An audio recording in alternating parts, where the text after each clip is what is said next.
വനിതാ കോച്ചിൽ പുരുഷന്മാർ കയറിയാൽ ഇനി പോക്കറ്റ് കീറും. പിഴ 500-ൽ നിന്ന് 2500 രൂപയായി ഉയർത്തി ഇന്ത്യൻ റെയിൽവേ. സ്ത്രീകളുടെ സുരക്ഷയും സ്വകാര്യതയും മുൻനിർത്തി നിയമലംഘനം ആവർത്തിക്കുന്നവരെ ട്രെയിൻ യാത്രകളിൽ നിന്ന് വിലക്കാനും പുതിയ പരിഷ്കാരത്തിൽ വ്യവസ്ഥയുണ്ട്.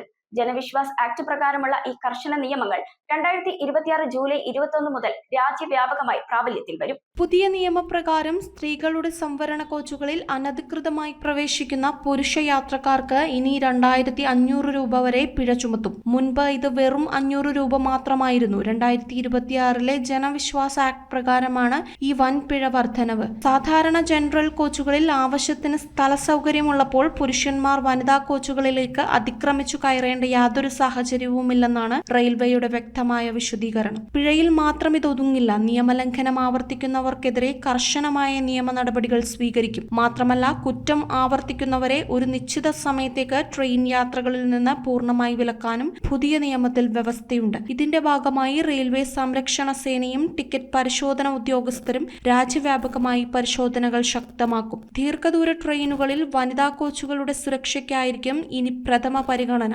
യാത്രക്കാരെ ഈ പുതിയ നിയമങ്ങളെക്കുറിച്ച് ബോധവാന്മാരാക്കാൻ ട്രെയിനുകളിലും സ്റ്റേഷനുകളിലും ഉച്ചഭാഷിണി വഴിയുള്ള അറിയിപ്പുകൾ റെയിൽവേ ഉടൻ ആരംഭിക്കും. 2026 ജൂലൈ 21 മുതൽ രാജ്യവ്യാപകമായി ഈ പുതിയ നിയമം പ്രാബല്യത്തിൽ വരും. സ്ത്രീകളുടെ സുരക്ഷിത യാത്രയ്ക്ക് റെയിൽവേയുടെ ഈ കടുത്ത നിലപാട് വലിയൊരു കാൽവയ്പാകുമെന്നാണ് വിലയിരുത്തൽ. News desk metro 7. കാലത്തിന്റെ മാറ്റങ്ങളെ ഉൾക്കൊണ്ട് പുതിയ തലമുറയെ കരുത്തരാക്കുന്ന വിദ്യാഭ്യാസം, അതാണ് മൗണ്ട് കാർമൽ കോളേജ് കറുകടം നൽകുന്നത്. നോ ഡൊണേഷൻ, യൂണിവേഴ്സിറ്റി ഫീ മാത്രം. അർഹരായ വിദ്യാർത്ഥികൾക്ക് സ്കോളർഷിപ്പ്, ഹോസ്റ്റൽ സൗകര്യം ലഭ്യമാണ്. നിങ്ങളുടെ സ്വപ്നങ്ങൾക്ക് ശരിയായ ദിശ നൽകാൻ മൗണ്ട് കാർമൽ കോളേജ് കറുകടം.